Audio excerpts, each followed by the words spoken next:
Hey boys and girls, it is me and I'm back for another edition of stories from my attic, which I don't think I'm going to be able to tell you because I think we are in the middle of a hailstorm. The story that I was planning on reading, and I don't even know if you'll be able to hear me, was called The Snail Spell. Today was the day where we had our beautiful spring snowstorm, which was cold, and this evening is bringing hail with it.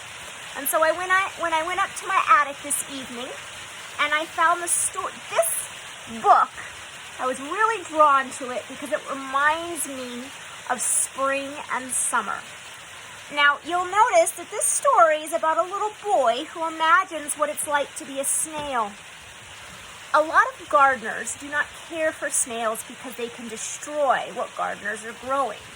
But if you're like me, and you've always had a little bit of an interest in these slimy, interesting little creatures, then stay tuned because you're gonna want to hear this story. And it's called The Snail Spell by Joanne Ryder. It was illustrated by Lynn Cherry. I'll try to read loud so you can hear over the hail.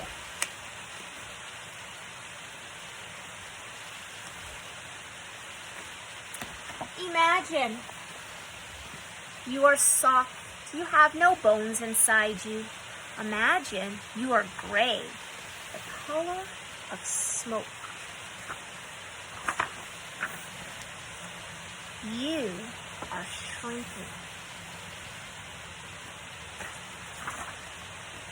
Smaller and smaller and smaller. You are 2 inches long, lying on the brown ground, all soft and gray. Imagine you have no arms and legs now. Imagine you cannot walk or run. Instead, you glide and make your own smooth, sticky path to ride on. It is easy to move this way, and it feels cool and good. You have a head and a mouth with rows of tiny teeth, but your teeth are on your tongue. You eat by sticking out your tongue and scraping tiny bits of lettuce into your mouth. As you glide slowly on the damp brown ground, you touch everything with 2 short feelers. And see, the little boy is the snail now. On top of your head, you have 2 long feelers. You can stretch and stretch these feelers till they look like long, long horns. Right?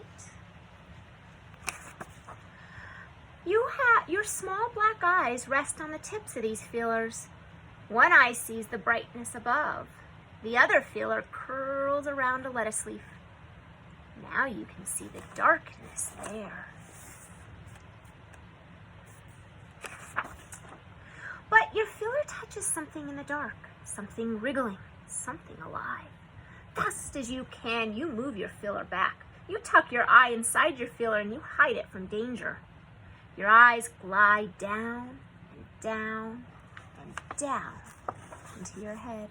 Right? Like, have you ever touched the top of the antenna that has the eyeball of the snail? When you touch it, it shrinks all the way back in.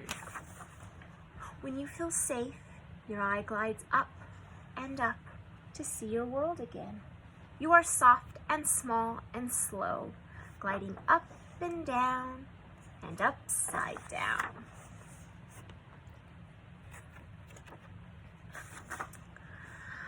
On your back lies a light, curled shell.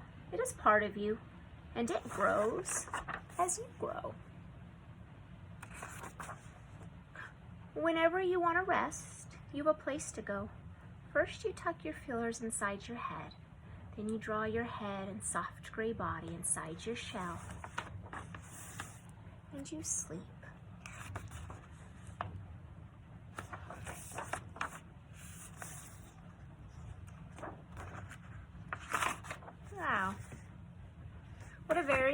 interesting story. Now here's my question for you. It doesn't have real photographs, but I wonder if you would call this story fiction or nonfiction. Or is there another word for this type of genre? What do you guys think? If you figure it out, send me a little text on the Remind or Seesaw app. Bye.